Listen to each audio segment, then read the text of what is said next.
আজ Lenin, Karl Marx আর মাও সেতুনের আইন দিয়ে, মানব রচিত সংবিধান দিয়ে ৩৫০ জন সংসদ সদস্যের মত, সংখ্যাগরিষ্ঠ মত দিয়ে বাংলার পার্লামেন্টে যে কোনো আইন পাশ করা হোক না কেন, যতক্ষণ পর্যন্ত কোরআনের আইন পাশ করা হবে না ততক্ষণ পর্যন্ত বাংলার জমিনে একটা সংবিধানের আইনও শান্তি দিতে পারে না। কথা বলেন ঠিক না বেটি?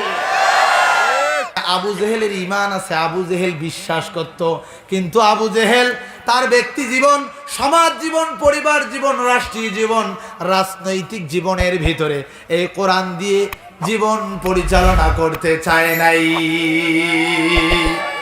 আবু জেহেল যেমনই ভাবে কোরআন দিয়ে জীবন পরিচালনা না করার কারণে কাফের হয়ে, লাঞ্ছিত হয়ে, মাত্র 13 বছরের একটা কিশোরের কাছে যেমনই ভাবে দুর্দান্ত ভাবে দুই ভাই মাজ এবং মুয়াজ তাদেরকে দুনিয়ার জমিন থেকে বিদায় করে দিয়েছে।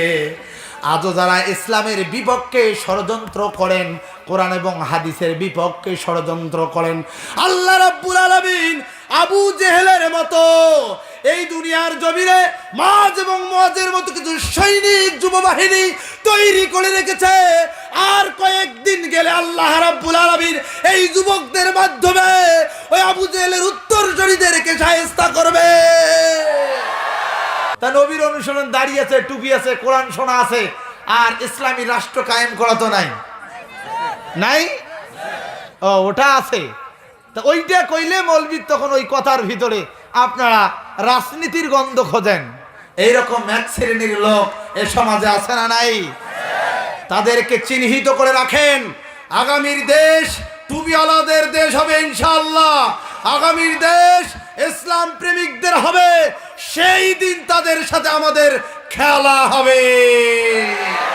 আল্লাহি তাল্লাহি, আল্লাহর কসম করে বলছি, এই কোরআনুল কারীম যদি আজ রাষ্ট্রীয় সংসদ ভবনে প্রতিষ্ঠিত থাকতো, যারা সুদখোর তাদের বিচার আল্লাহ রাব্বুল আলামিনের আইন দিয়ে যখন বাংলার জমিনে বাস্তবায়ন হতো, তখন সুদখোরার এই পূর্ব খড়িবাড়িতে পাওয়া যাইতো না। কথা বলেন ঠিক না বেটে?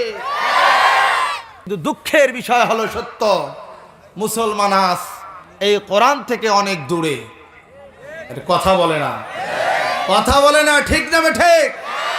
এখানে যারা আছেন, যদি হাত তুলতে বলি প্রিয় ভাইরা, কারা কারা কোরআন পড়তে পারেন, কোরআন পড়েন, কোরআন জানেন, দেখা যাবে মুষ্টিমায় কয়েকজন হাত উঠবে। কথা বলে না, পাবলিক কথা বলে না, ঠিক না বেঠে?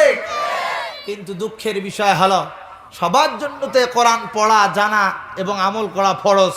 কথা বলেন ঠিক না বেঠি?